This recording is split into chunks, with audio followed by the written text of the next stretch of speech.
and welcome to Almost 30 Podcast. Hello, everybody. Welcome to the show. Smile, you're on camera. Smile, you're on candid camera. We are on Can you YouTube. believe that our lives just are in front of cameras all the time? I know. Dude, they have these new glasses. I think that Meta... I have them because I was at a Meta event. Haven't worn them. And you got them? Well, they gave them to me, but I haven't worn them. Yeah, they're sitting in my closet. And so do they live post? They can. I think they can live post. I think they can like take content, like they have a video camera basically. I just don't like EMFs So you guys were on my talking about head. these new cameras that are Meta glasses, and they basically post for you in real time, or so they like basically like could film your whole life if you want. Yeah. My thing is like, what if people don't want that? Well, you turn it off, I guess. Do you know what I mean? And I think you can see The smart glasses line. So are wearables that combine traditional eyewear frames with cameras, microphones, and speakers, and AI to enable hands-free tech experiences. So basically, it's like they have a bunch of different versions. So they did them with Ray-Ban. Mm-hmm. Yeah. Those are the ones I have. You don't It's pull weird out the phone for messaging or navigation. Isn't that crazy? So you see it in the frame, basically. But I think also what's crazy is if, like, can I just turn on the video at any time? Like, say I'm talking to someone and I want to record the conversation, doing that without, you know what I mean? No, that's what I'm talking about, consent. Yeah, that's weird. But I guess it's the same thing as holding up your phone. 100%. This is, you know what's so crazy? I was... Thinking about if she can say this. I actually story of my life, being someone that's recorded all the time. I was in meatpacking and I was sitting there and I was recording a story for a brand because I was sitting outside, and this dude comes up to me. This dude's hit on me before because he's been in the area because I remember his dog. So his dog, he was like one of those dogs, he kind of lets his dog wander. So his dog wanders to hot girls. Yeah. So his dog wandered over. I've seen this dog before. I like know this dog. So the dog came over to me, was like talking to me. And then I had my phone up because I was already recording something for a video, and he's like, I was petting the dog. He's like, can you turn that off? And I was like, what? And he's like, can you turn off, like, I don't want to be recorded. I'm scared you're gonna like put it on TikTok. I was like, get away from me. Like, what do you I don't mean? want to talk to you. Yeah, literally. I'm talking to your dog. Leave me and your dog alone. Dude. Like, I just was like, what a weird thing. It's also like, I think you probably wish that I was recording you and put it on TikTok, sir.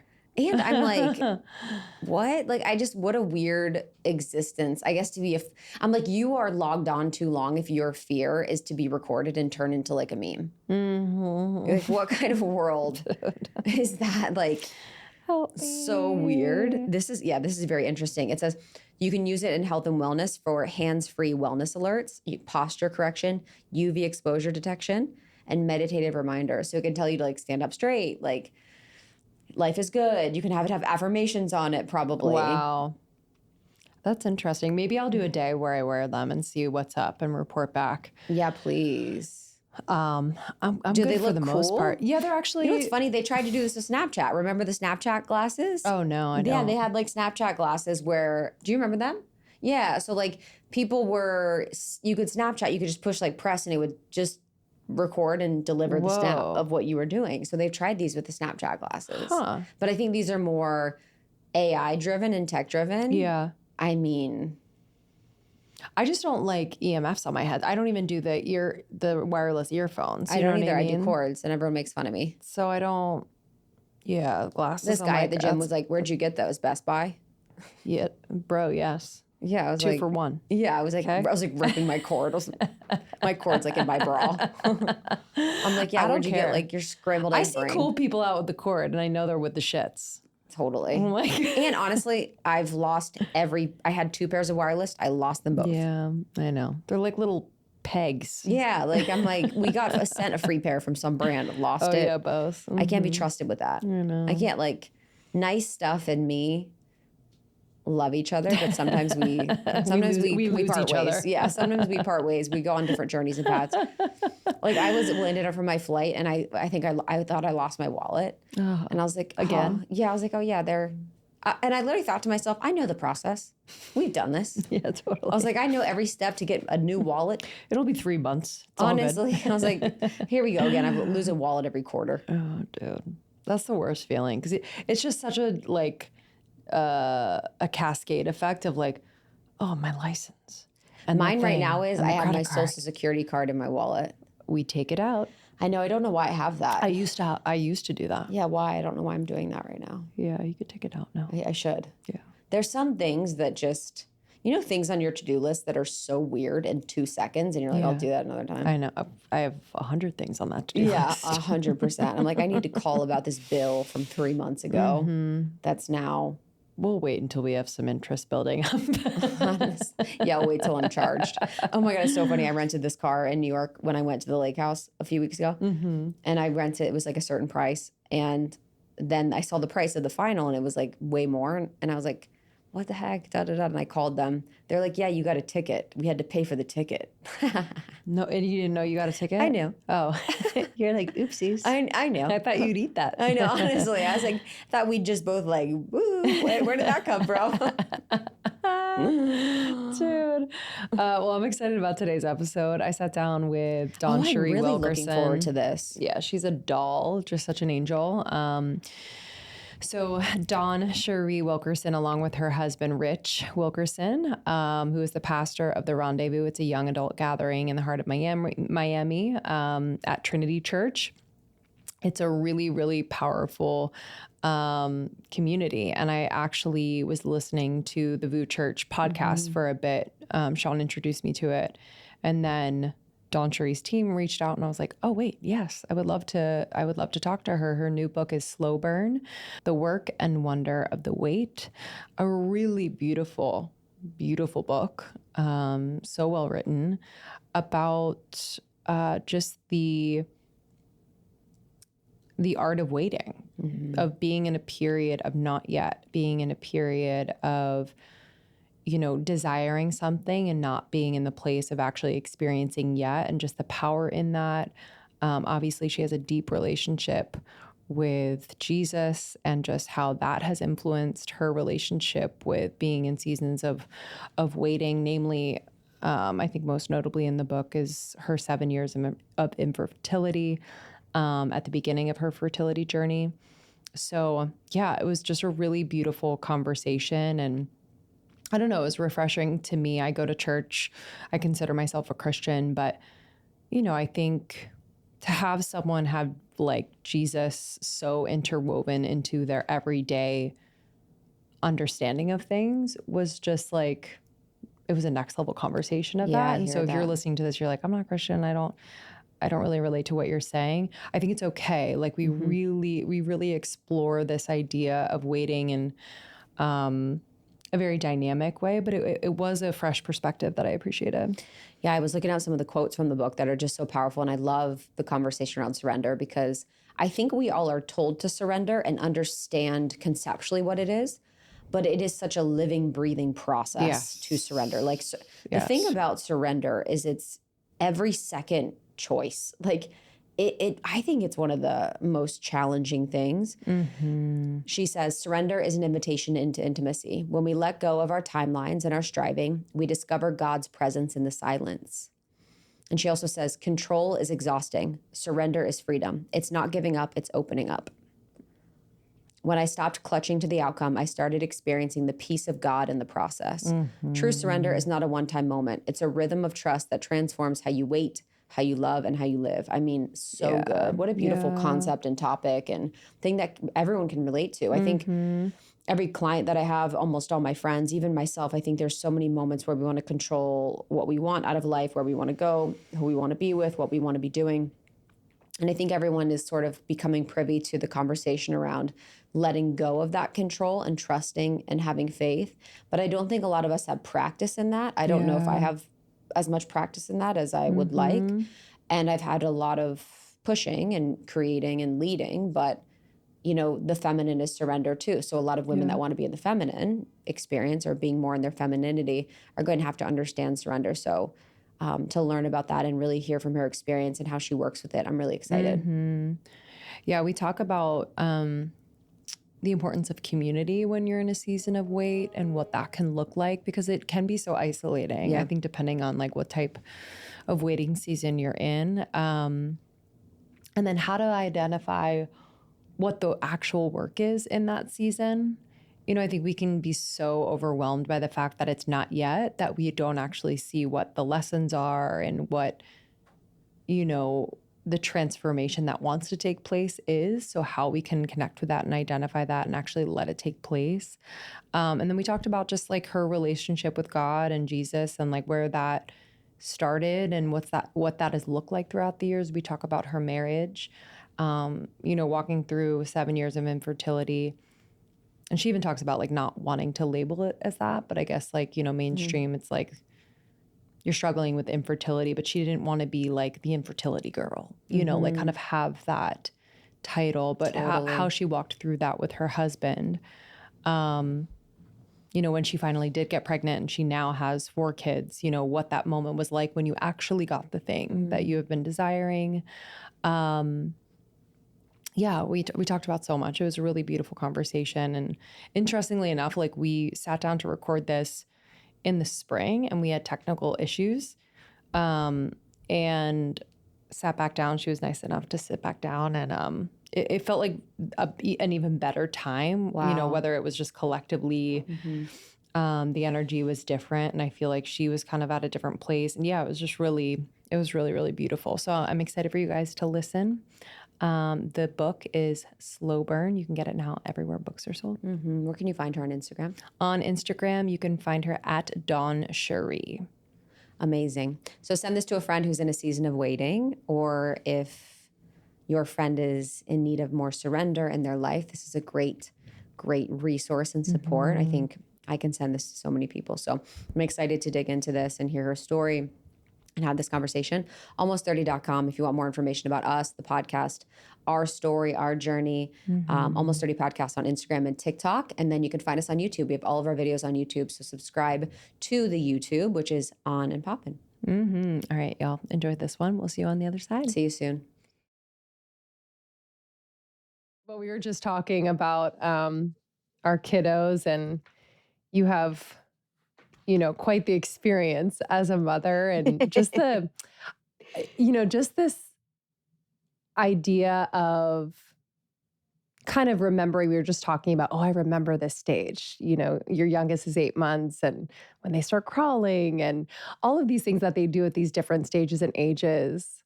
All the things, it changes so fast. So my oldest is 7, going in the 2nd grade. Then I have a 5-year-old, a 4-year-old, who's my only girl, and she's all girl and just absolutely the joy of our house. And then I have this youngest who is a complete surprise, Wolfgang. We ended with a really strong name. He's 8 months, and he just started crawling last week. And so I'm like, okay, life is changing, you guys. Get the bracelet kits off the floor, kids. Like, pick up all the Legos. This kid is on the move. And it's one day to the next. That's how quickly they change. It's crazy. How do you bring in like that? Because I always think like, okay, we have to have sort of a beginner's mindset with each child because they're so different. Yeah. So how do you bring like the wisdom and the curiosity together? Because sometimes it's like, no, I know this. I've been here before. Can kind of trip us up. So I'm just so curious how you do that as a mom.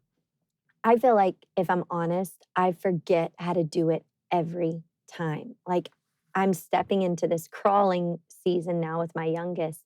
Well, the next kid up is 4 years. Like, I am remembering, I actually like need to get him things to chew on. Like, he actually needs toys now. We've just been, doing bedtime and doing the bottles. You're becoming a real human now. And so I think for me, it's being around other people who might be just a few months ahead of me, and being around, asking questions, getting tips, because even though it's been only 3 years, so much has changed. There's so many new ways to do it. And then as far as like knowing what each kid needs, I think in hindsight, it's 2020. I'm like, oh yeah, my girl totally was giving me side eye at 1 year old. Like, of course she's giving me side eye now at 4. That's her personality. She's fiery. She's spicy. She's always been that way. But I wasn't so clear on it when she was 1. And so I think just like showering them with tons of love, tons of affirmation, affection. I mean, all my kids just kiss up this baby, and just making sure that I'm setting an atmosphere. Music sets a tone in our home, playing games that bring us face to face, whether it's like Uno with my kids. I try to get like good FaceTime, go sit out in the grass, put a towel down outside and sit down and have dinner outside to change it up. Like it's not that we spend like just hours and hours of FaceTime, but trying to make some moments like those 20, 30 minutes of dinner, like really intentional. We play Mm. high-low, buffalo. Like I feel like those are ways that I'm still like learning my kids' personalities. And then I'm also like always trying to do, my mom taught me word substitution. So like they bring you one word and they're grumpy or they're ungrateful. And it's like, maybe not Mm. that word, maybe let's use this one instead. Here's a different way to use it. Instead of like saying no, no, no all the time, just giving them the tools to see life through a different lens. Mm. In the moments, this is my last motherhood question for now, but in the moments where you feel, for now, and then I'll call you. We can talk about it. Call me because we'll figure it out together. I feel like I'm starting all over again. In the moments where you just feel weary, where you're like, yo, how am I going to finish this day? Or wow, I just lost my patience. Like, how do you bring yourself back to your center, back to how you want to show up as a mother? How do you do that? Yeah, I know that feeling so well. I was actually texting with another friend of mine. She has a little girl, and this morning we were writing because she's like, I'm seeing things in me now that I experienced as a kid, and some of the things I don't like. And I find myself like Mm. apologizing to my daughter. And I hate the way that I feel after I know like I didn't respond with grace or with kindness. And I was just telling her, those moments when I apologize to my kids, they mark me. And I also know that I'm showing them a way forward in relationships because no relationship is perfect. And it makes me catch myself earlier. I can notice my tone. Like mothers have this ability to get heavy really quick. I use that word heavy just for like how serious I get or like how Yeah. strong my tone gets or how harsh maybe my response is. And so when I sense myself getting heavy, it's like a good indicator for me that like, hey, we can speak truth, we can correct, we can have really honest conversations of discipline, but your tone doesn't have to be so heavy that it destroys Mm-hmm. the rest of the day. And so trying to have those conversations that I change the way that I'm speaking. And then we have a moment and they apologize. And then from that moment, I'm flipping it. It's like, okay, we're moving on. Like we Right. settled this and teaching them that they don't have to feel shame. They can do the right thing, which is apologize. And then we can move forward and it's not going to ruin the rest of the day. But also like when I'm feeling weary, I try to like get reinforcements, like I try to reach out to a friend to come over and hang with me or, I'm Yeah. not afraid to put on a good movie or get my kids to play cards. Those are great tools for it's like you don't want your kids to do screen time all the time, but I save screen time for the airplanes because I really need Yeah. that because I'm going to lose my mind on the plane. So like same when you're weary, it's like I don't have to find a new movie for them. I was explaining to them what a VHS was this morning. I sounded crazy. It's this black box and it's just one movie. And it's like, but I was explaining to them, we can watch the same one again and again. So I don't have to even put the brain power of finding a movie that I think is appropriate. It's like, let's put on that classic. I'm going to go make a good cup of tea and we're going to Yeah. sit here for a minute until I feel more like myself. You Mm-hmm. got to take a break as a mom. You got to take Oh, care of yeah. yourself. Fill your tank. Yeah, it's so important. I was like kind of wrestling with that guilt and shame. I was like solo momming for like 5 days. I only have one son, but It's you not know how it easy. is. No, And it's not so easy. in those moments where I was like, while I make dinner, it would be great for 20 minutes for him to watch whatever. And there was a part of me that was like, no, Linz, like, why don't you set him up with this? And there were times where I did, but sometimes at the end of the day too, he's a little weary and he's like, I just want to snuggle up on the couch and have a moment. So I was like, you know what? Let's not shame ourselves out of this moment. It's so brief in the grand scheme of things, and it's really helpful for both of you. And then the transition from that screen time moment into dinner is actually really smooth and great, and it's all good. So anyway, thanks for giving me that No, it's permission. true. I But feel like as a mom, we're always preparing. And then there's this moment in your head, you think dinner is going to be like glorious, but instead yeah, you crush dinner, you make this beautiful meal, and then your kids are like, I don't like it. It's I like, know. okay, where do we go from here? Because now I'm disappointed. Like, I know you don't like the food, but like, I put my heart I into this know. recipe, And so it's Holy always moly. managing those expectations and going, you know what? This isn't the point. We're together. It's good. Mm-hmm. Oh man, I'm laughing at those moments where I'm like, yes, Yeah. this is an amazing meal. And then it's like, I don't want it. I'm like, No, okay, well, okay. We'll try again in an hour. Um, exactly. well, we're sitting down actually again because the first time round there was just a technical storm of sorts, and It I'm so happens. glad we're sitting down again, and I'm so thankful to be with you to talk about your new book, Slow Burn. And I'm actually curious in the time that's lapsed since we initially wanted to sit down, but also since the book came out, what has changed and what has been like the alchemy of the book in the world thus far that you've heard? It's been a really special journey because this book I wrote, Slow Burn, it's really about waiting, the work and the wonder of the wait. We all go through waiting. We all go through different seasons. And we think that waiting is just a season, but waiting is really life. And so, how do we live while we wait? It took me about 10 years, really, for this book to take its final formation. And I think it's appropriate because the book's on waiting. So, I wrote the book while I was waiting. And I think since I've released it, it's been a couple months now, it's just been a really special moment for me because I've carried this message in my heart for over a decade. Asking God when the right time to release it was, when it was actually complete, really poured my heart into every chapter. It's not like, hey, these first few chapters are really the crux. No, until the last chapter, each one is a very important part of my journey and what I've discovered. And it's been special to get messages, whether it's through social or email or even in person, of people who've been deeply impacted by the book. Because honestly, that was my only prayer. I wanted it to reach people where they are, and whether they were on vacation or sitting in their bed reading one page after a crazy night with their kids, that that it would speak to their heart and feed their soul. And I've gotten so many beautiful stories from men and women who maybe they like the audio and they like to hear me read it to them, or they like to mark up pages like I do.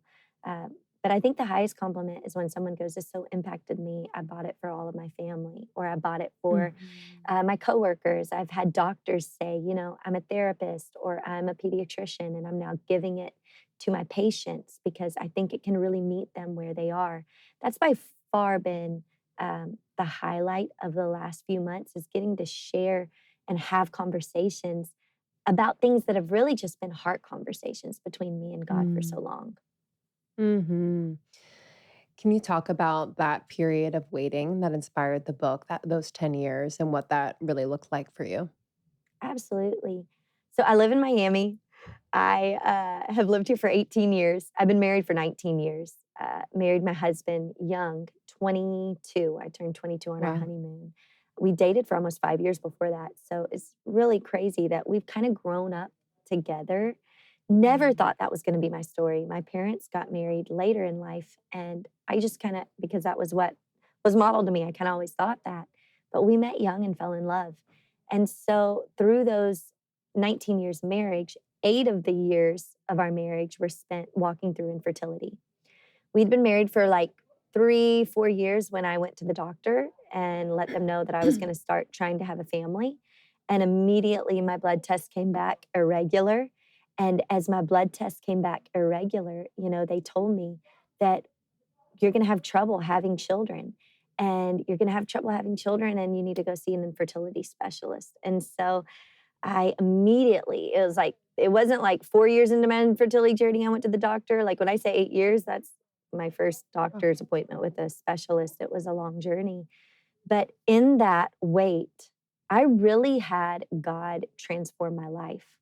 Um, my relationship with Jesus is the foundation of my life, and it's really shaped every area and every season of my life. And I feel like in those 8 years, I discovered who God is, and I discovered who I am in Him. And I discovered that waiting is not like a curse. A lot of us look at waiting as like an awful thing, and that doesn't diminish painful seasons that we walk through. But I also Mhm. think it's in painful seasons that God reveals himself the clearest, that he didn't cause the pain, that he won't waste it. And I can say that about my 8 years of infertility, that I really wouldn't take back a day. I found work in the wait. I found, you know, worthy causes to sink my time and my investment and my love and my affection into. But I also found wonder that even before I ever had a baby in my arms, God really healed my heart.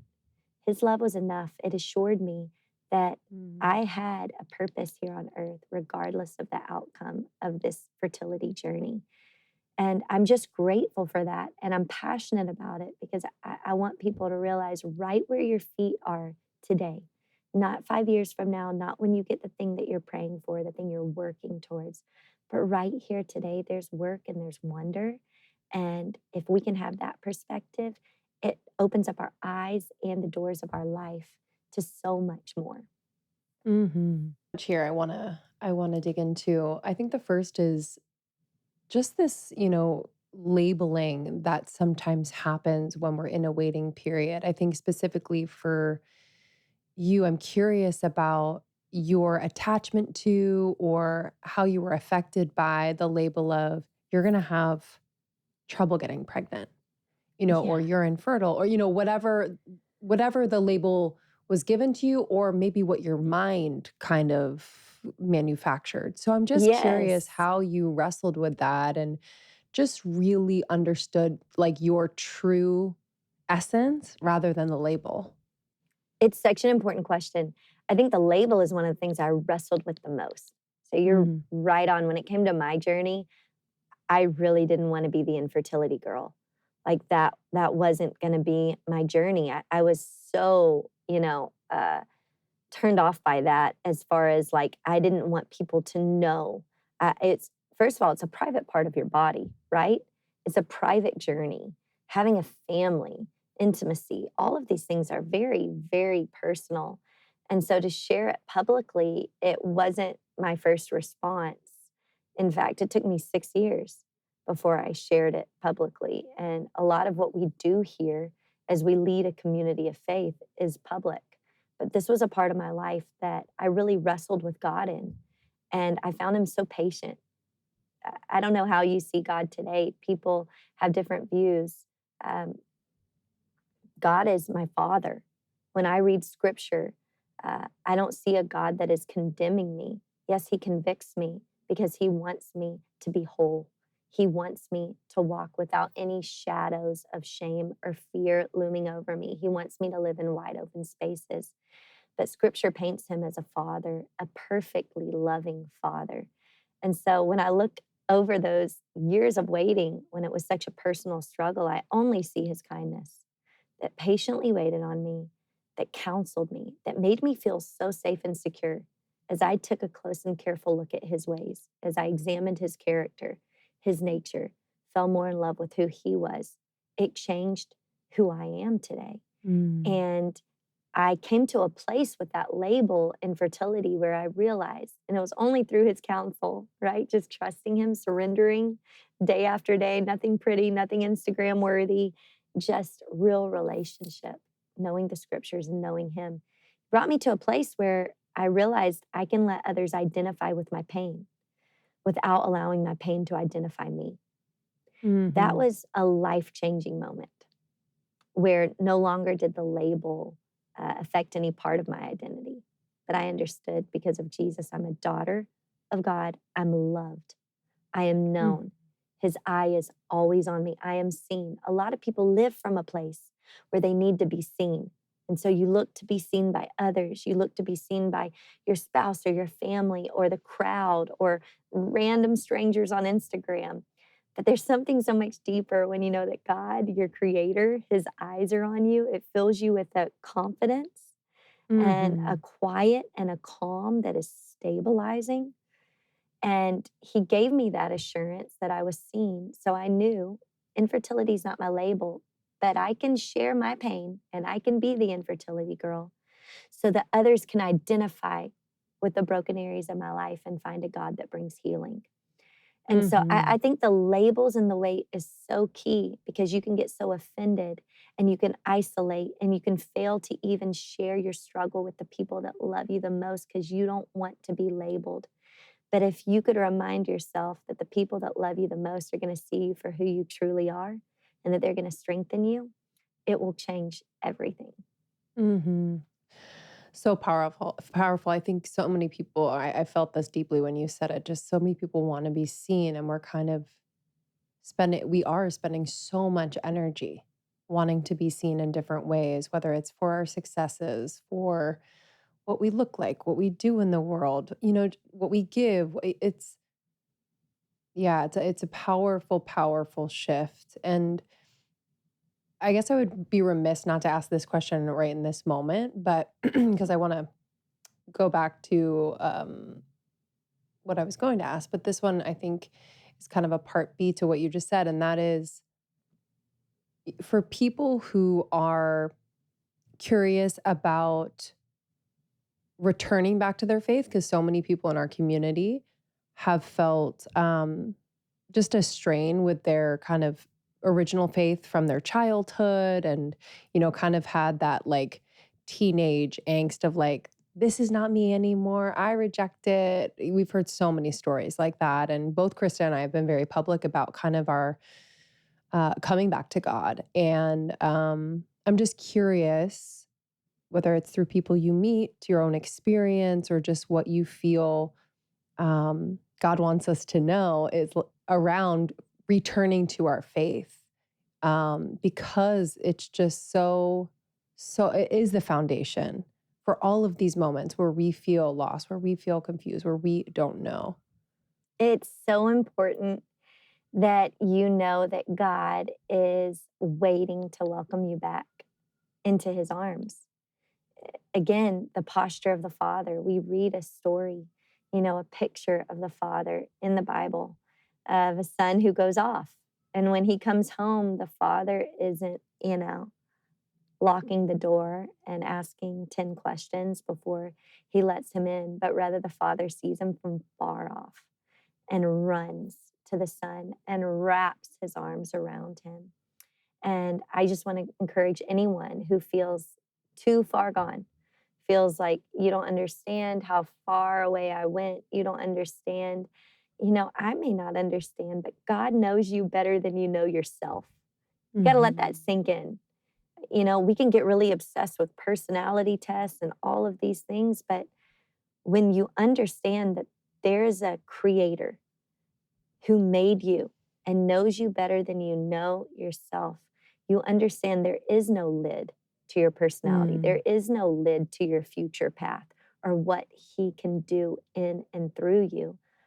The only thing that stands between is the stance of your heart. Is your heart open to him? Will you return back to him?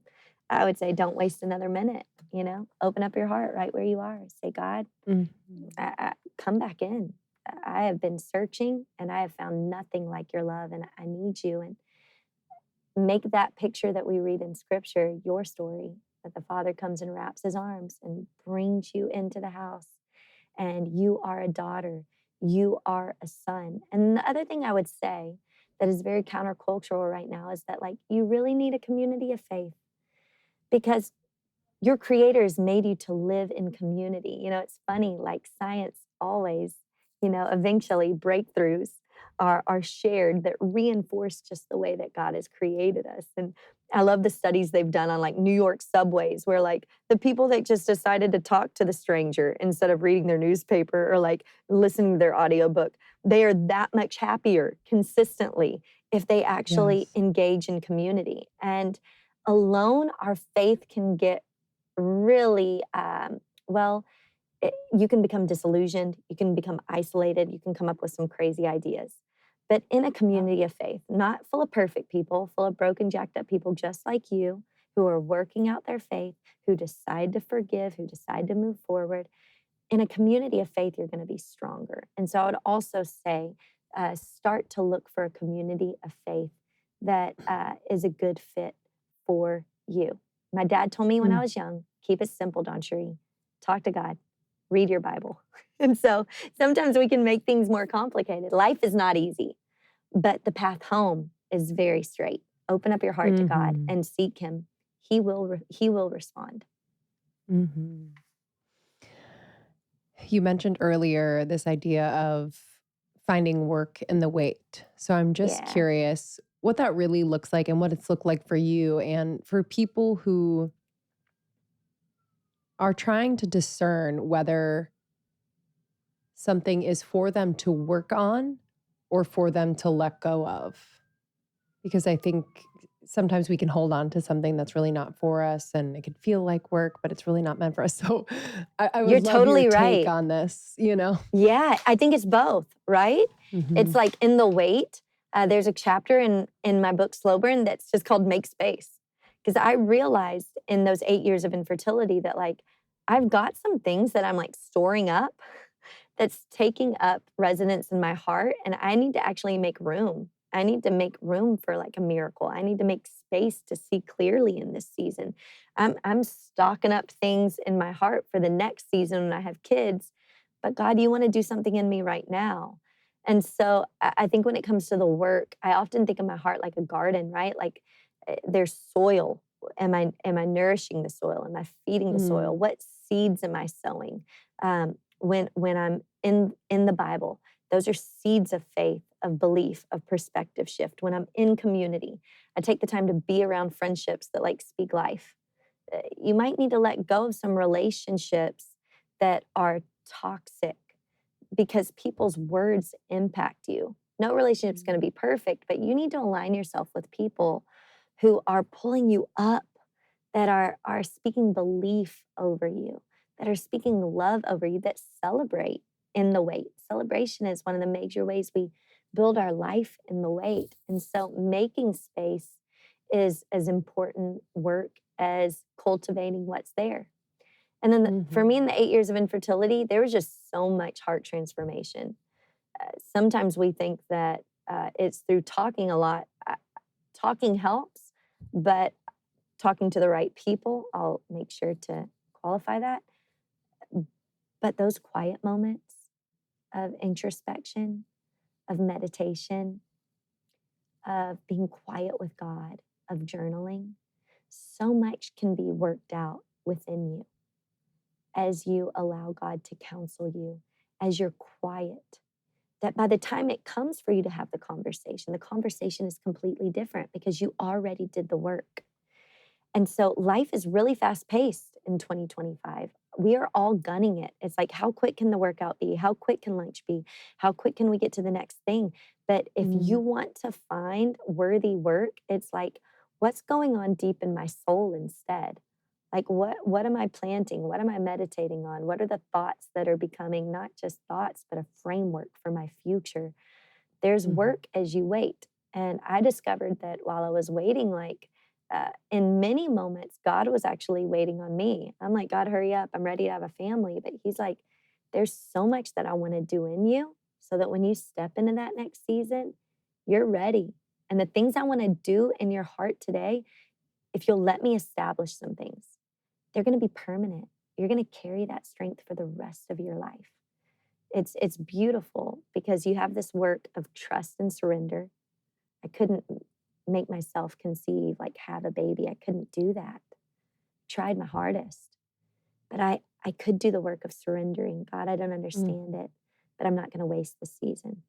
And when you do the work of surrender, all of a sudden you have this wonder of, okay, because I've opened up my heart to this moment, because I'm being present, these mundane moments suddenly become miraculous through relationships. One sentence can change your perspective through opportunities, just a host of things you didn't expect because you're not focused on the next season. Your eyes are open to today. Yes. Can you share one or two of those things that God really worked with you on? Absolutely. I think that God really worked with me on just facing my fear. I've dealt with fear my whole life. In fact, I talked with a beautiful young woman last night at our church. We had a night of prayer and we were talking, and she said the same thing, that countless friends have said to me over the years, and strangers, she just said, we're having trouble conceiving. It's been quite a while now, and I haven't been to the doctor because I'm afraid. And, you can have a lot of reasons why you don't go to an infertility specialist, but fear is not a good reason. So I don't ever prescribe what people should do in their weight, as far as especially with the infertility journey, because it's so personal and it's so specific. I don't really get into that. But what I will tell you is if in any season of life you're not doing something because you're afraid, uh, fear minimizes and makes you live small. Fear is a prison cell for your purpose. And so I've learned since I was a teenager, because fear has been like a chameleon in my life. It pops its head up in a lot of different ways. Just when I think I've like pushed back at that bully and put it in its place, it puts a new mask on, and it can parade as different, oh, you're just concerned, or you're just being wise, you're just this or that, when really I'm afraid. Mm-hmm. And so I was just sharing with her my journey last night. I'm like, hey, don't let fear bully you. Whatever the doctor says, this is not your fault. It is not a label for you. And God is with you. You're not alone. But don't allow fear to pin you in a corner. And so that was one of the major battles of my life. And I realized that fear is a bully, but when you actually face it, it shrinks back immediately. And you can walk through fear. It doesn't mean that all of a sudden the fear is gone. It just means you can move, you can walk, you can speak, you can decide, and you can do it afraid. And the more you do it, the more empowering it will be for you as you realize the strength that you have inside of you. The other thing that I realized is that my ability to take quiet moments and to journal really allowed me to have a healthy perspective on my waiting season, and really allowed me to articulate what sometimes even my words couldn't say. So I use my journal almost like a prayer. Sometimes I'd put just a quote I liked that I saw somewhere. Sometimes I would put a scripture that really spoke to me that day. Sometimes I would write a whole chapter. I would write my thoughts just free flowing. There was no template. There was no perfect plan for it. It was just a safe place for me to document where I was. And as I look back, that's probably one of the greatest gifts that I have, because I realized those moments were holy with God, and that He was developing a trust in Him, that He was developing an intimacy with Him that is so simple. I just needed to take the time. So now I have my journal with me right here in my bar taco bag, but I just carry my journal with me. And if as a mom with young kids, sometimes it's one sentence, sometimes it's not at all. But when I get a chance, I do it and I keep going. Yeah, especially at a time now when, there are just so many things like vying for our attention, and we're so easily distracted, especially by what's on our phone or what people think or opinions, or there's just a lot out there. And it's, so much of it is beautiful. And I think a lot of it kind of walks us away from our own knowing and our relationship with God. So I love the emphasis on that, because I know the moments where you have the choice to sit down and journal or not, or dirty scroll, just kind of sit there Yeah. mindlessly, or journal. And I know those moments and I'm like,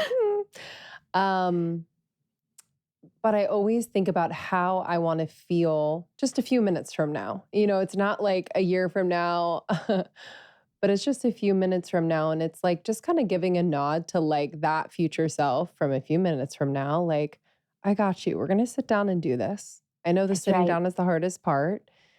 And I also love just the point about, sometimes it's just kind of a conversation with God. It's a prayer, and it doesn't have to look a certain way. I think we get so tripped up with the perfection of connecting with God. We get tripped up by the perfection of prayer, and it doesn't have to be seated with your eyes closed. It can be on a walk. It can be in That's any right. moment at any time. And I just want to say that out loud for people too, because I think we kind of create these blocks between us and God, and it really can be so simple and so very much in this moment. It doesn't have to be I think later when you have that time to go is to church. so powerful. It's so powerful what you're saying, because we live in a society where you have to project so much. And I would just encourage people, push back against that. Hold Mm-hmm. some things that are sacred between you Yes. Oh my and gosh. God. Don't give Yeah. in to the urge to post it. Resist. Hold those moments with God between you. And when you write it down, for me, it's so what you just said. How do I want to feel in a few moments? You know, why do I go to the gym? Because it changes the way I feel. Why do I journal? It changes the way I feel. The power of journaling, though, is that it really clarifies your memories, because it's also been proven scientifically that our memories morph. And so writing them down allows you to hold to the truth of what you actually experienced, because our Mm-hmm. memories, they shift over time. And so when I go back, I know that when I tell you that God met me in 8 years of waiting and that he healed me and healed my heart before I ever held a baby, I know that to be true because I wrote it down. I can show it to you that he Wow. proved faithful. And so when I return and remember, it gives me strength for the future. It's why we're taught that we Mm-hmm. should study history. Because if you don't study history, you're going to repeat the same mistakes again and again. Well, you've got a history, but we forget it because we don't take the time to actually like write it down. So it brings me strength for my future as well. I love that. I'm so curious just how, having been with your husband since a young age and really grown up together, how have you been able to, in communion with God, like allow each other to change and really be dedicated to the other person's soul and not attached to the version that you met when you were this age or the version that you're experiencing now? Yes. I feel like I'm experiencing that kind of in the beginning stages because I haven't been with my husband for the longest time, but even in friendships, it's like I kind of have to reintroduce myself in Yes. certain seasons. So I'm just curious how you've done that with your husband over the years. All the way. Communication is your lifeline in marriage. Yeah. Hearing each other out, listening to what the other person is thinking about and processing. You know, we're not each other's, we're each other's everything when it comes to, just life and commitment and our vows and Hmm. our family. But we would both have therapists. We would both be close with our families and have deep relationships. But it's important for me to hear his heart because he is a completely different person from when we met, 23 years ago. I think when we first started out, probably for the first 10 years, you are trying to change the other person to be more like you, even in the most ridiculous ways. Like, I'm like, why do Totally. you not like mustard and mayonnaise? Like, and he's like, stop putting it on my plate. Like, we've been together for 10 years now. Like, Maybe stop today? trying to, yeah. I'm like, he's like, stop trying to sneak it into the recipes. Like, I don't like it. And there comes a moment in your relationship where you realize, yeah, I actually need to stop. Like, I need to Hmm. embrace who he is. And Yeah. I appreciate that he embraces who I am. And giving each other grace and celebrating your differences and understanding that you can both take different corners of this life and use your strengths to make both of you win. It is such a beautiful thing, but it takes communication because I can assume that I know why he did that. I can assume I know why he said that or why this went that way. It's not until I actually ask that I Mm. understand. And I have to be honest, a lot of the times my assumptions are wrong. And so I think walls go up when assumptions are made, when unforgiveness isn't chosen. If you're not going to choose to forgive, and really have a talk about it, you're going to have a tough time staying together because any relationship between friends, with your parents, with anyone, it's going to require a constant forgiveness. Rich's grandparents always told us, like, the greatest decision you can make is to just be the one that says you're sorry first. Get back on the Hmm. right page. Be the one who says, we got to talk about this, you know? And sometimes you learn different ways to express. I think in the past, maybe 15 years ago, I would have been taking a lot longer to express. I would store it, store it, store it, store it, store it, and then, like just absolute destruction with a barrage of words and emotions and feelings. And it's like, well, that's not healthy either. That's not really the point of patience. And so I learned how to express myself in the moment. And also, we just have some ground rules. We don't yell at each other. And people go, well, that's not how I was raised. And I understand that, but we're all learning and we're all growing. And we all have to understand until we die, we have the ability to choose. And so we don't yell at each other. Doesn't mean we don't have frustrations. We have disagreements all the time. We just have some ground rules that keep the disagreement, in a proper scale. Yeah. When you look at our relationship, um, we don't yell. We don't ever use the word divorce. If we need help in a season, we get help. We get a counselor. We talk to someone. Like, we are very careful about the words we speak over each other. Our words build our home. Our kids are watching us, and we don't always get it right. But we are committed to growing. And I would say, like, it is not a bad thing to turn into someone different as you age. It is a beautiful thing as long as you're both committed to growing. I hope that Rich would say about me that I'm a completely different person, that the good parts of me, that he loved in the beginning, that they're still the same, but that I have grown, that I have matured, that I've gotten better. I can definitely say that about him. But we're not like, oh, we're here and we're going to be like this forever. It's like, no, we're continuing. The growth and bringing something new to the table is what keeps the relationship alive. When I finally started working out last year, after Rich had told me for 8 years that he thought it would be amazing for my mental ability with the kids. And when I finally did it, he wasn't looking over my shoulder. Thank God, because who knows if I would have been that gracious going, I told you, I told you, I told you. No, he's like, you look great. Like, this is amazing. I love, championing, celebrating. And so I think when it comes to marriage, celebrate what you want to see, just like you do it with your kids. They take notice, and your spouse may not say anything, but they notice what you're celebrating. And I think just to that point, there's a beauty in allowing each other to kind of come to something, come to a realization, come to a change that needs to be made on their own. And we know this, but it's very easy to love someone and want that change for them because we know it would be good for them. But there is a beauty in trusting the timing that their soul is kind of choosing. And it's also a lesson. I think I've learned this lesson of, that is not mine to control. I can lead by example, Yes.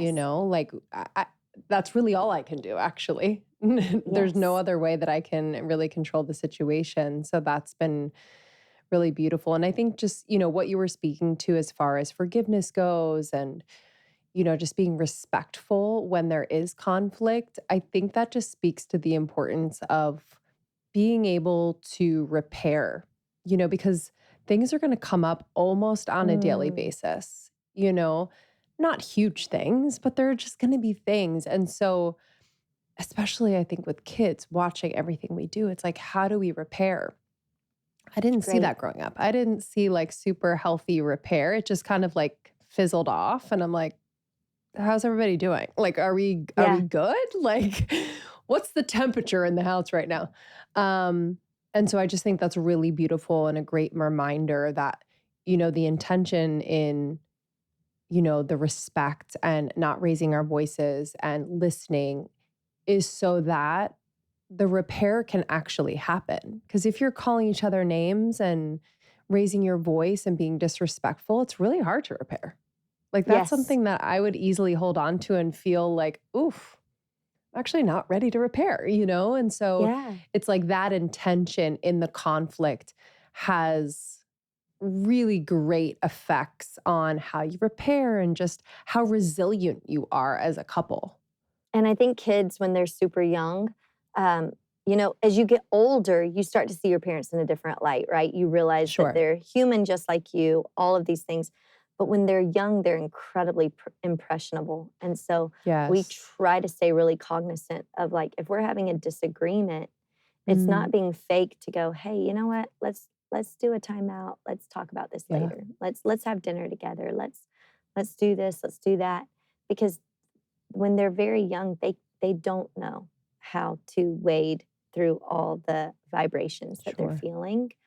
Yeah. And so I know for me, when it feels like, this conversation is escalating, it's like, hey, let's Mhm. take a moment. And you can even take some time to think about like what you're talking about, to think about like everything that's going on in your life and how maybe just the rough day at work that you had escalated Yeah. it. Sometimes it's not even the thing that's going on, it's what happened before the thing.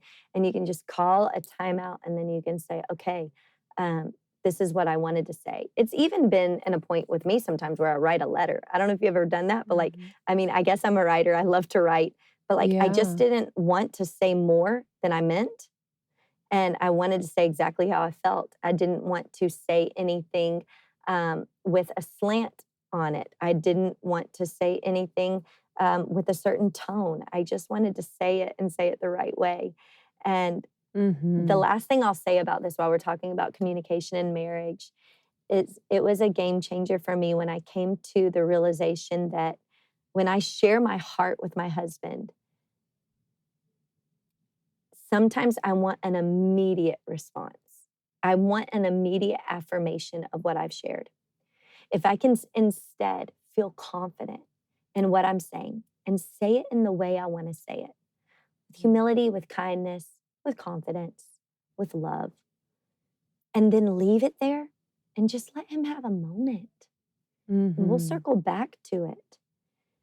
What's happened to me in the past, is that I would say it and I wanted an immediate approval of what I said, agreement. Yes, okay, you're right. Da da da da da da. And when I didn't get it, I said it all over again, just with more force. And then you say it all over again, and before you know it, it's turned into something completely different. I've Yeah. found a healthier approach in my marriage is to say what I need to say with love. And I love when he does this for me too. We don't always get it right, but say what I need to say with love and know that he heard me and Yeah. not expect an immediate response, but let him. So often I see the change, like without even circling back. I just see he didn't feel as attacked. He heard the words. He had the time to think it through and to Mhm. see it from my perspective. That's been a big learning curve for me.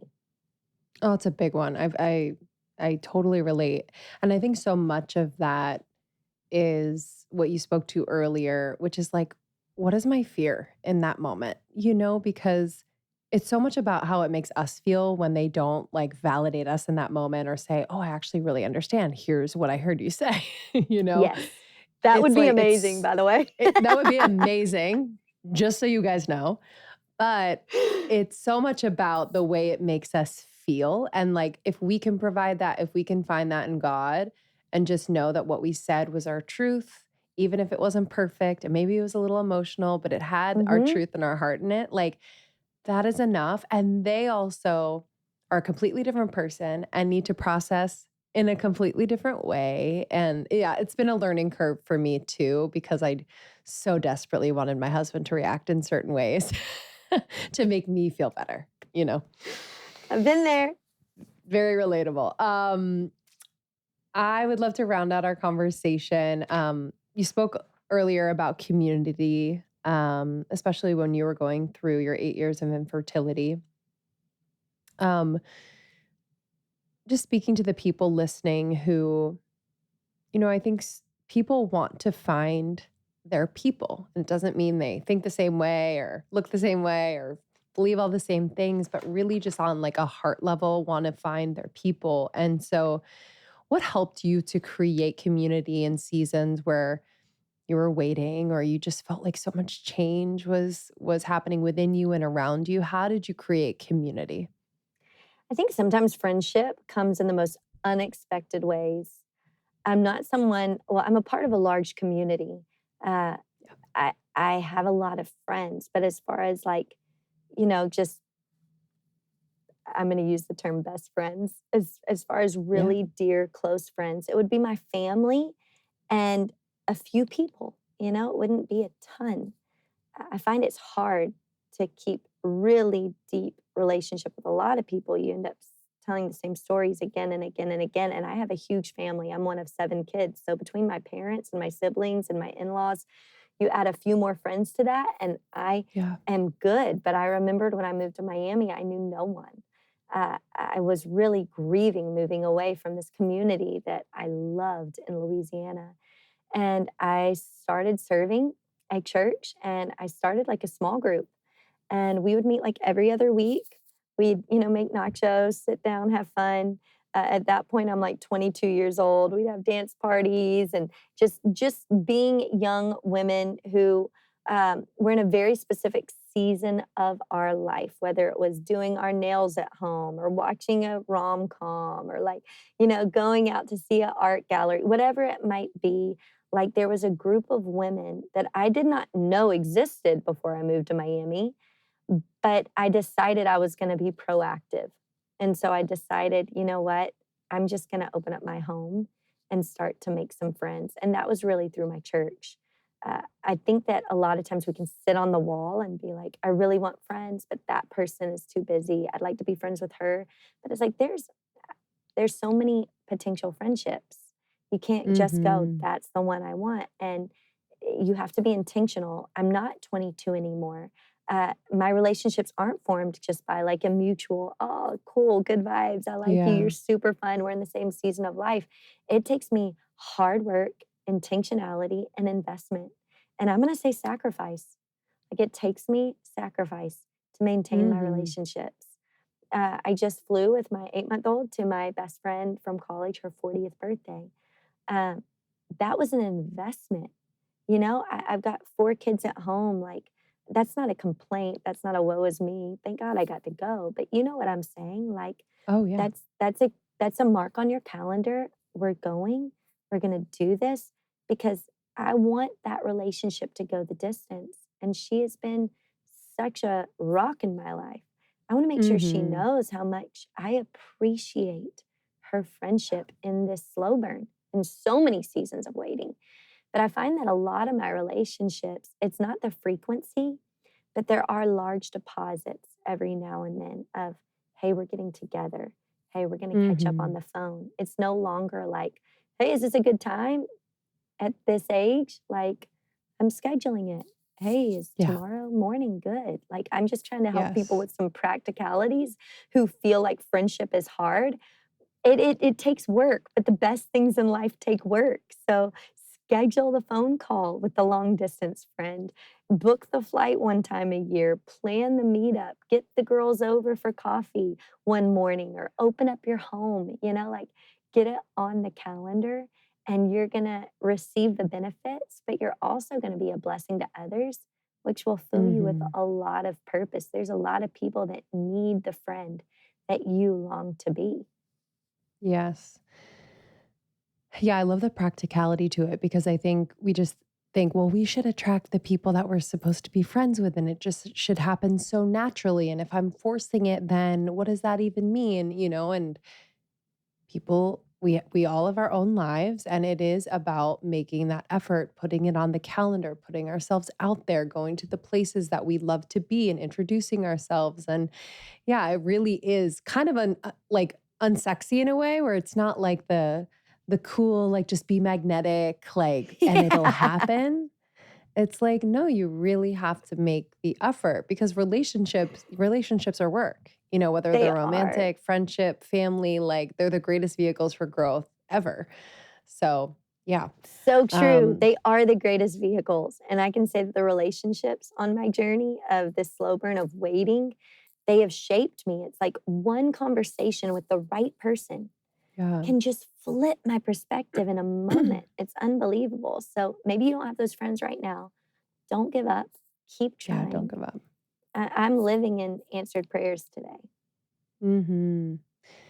My last question is just around, when you finally get to or receive the thing that you're waiting for. Can you speak to just the essence of that, the realities around that, what you realized about the waiting versus the actual getting of the Yes. thing? I'm so passionate about this because it's a part that I don't think we talk about a lot, that life is tension. And if you don't understand that even when you step into your dream, you are going to live in a tension, it can be very disillusioning. Uh, I Mm, have a chapter in my book, Slow Burn, that's just called Living the Dream, because living the dream is different from dreaming it. When you are dreaming a dream, it's one dimensional, it's the highlight reel, it's a picture. But mm, when you are actually living a dream, it is 24/7, so many different facets, multidimensional, difficulties and hardships and impossibilities and interruptions. And here you are living your dream, but it doesn't look like the dream you were dreaming. It's because you're living it, you're not dreaming it yeah. anymore. And if you don't realize that, you're going to become disillusioned. You're going to become disillusioned. You're going to give up on that idea that you had in your heart to start that business. You're going to give up Mhm. on your marriage because it's taking hard work and it is peeling layers of selfishness off of you. And it is causing you to do deep introspection and to have a lot of conversations. And if we don't understand that life is full of tension, just because you start to step into a dream doesn't mean that the tensions alleviate. No. As we mature, we learn how to live in the tension, not to jump ship when we feel the tension.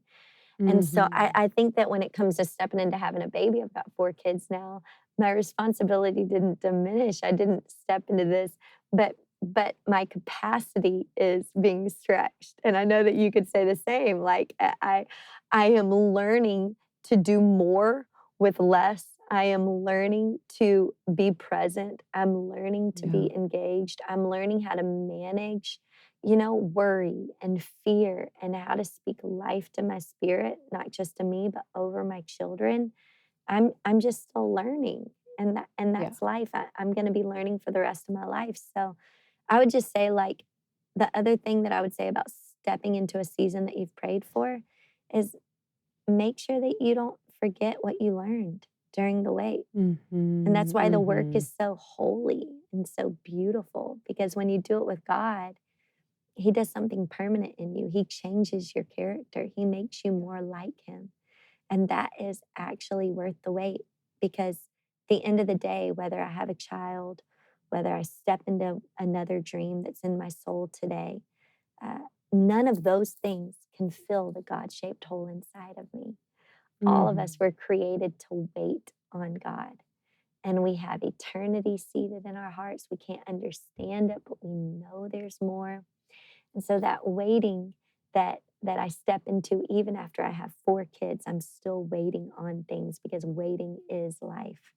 That Mhm. waiting, just that longing, that inexpressible desire that even now I hold, I can get in the craziness of life and be like, oh, I need something else. I'll go get the 4th coffee, I need something. Let me go get the other coffee. Let me go work out. Let me go do this. And we just think that if we speed up, we're going to fill it.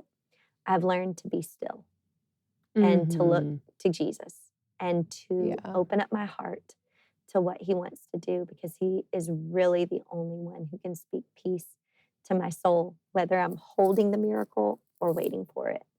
Mhm.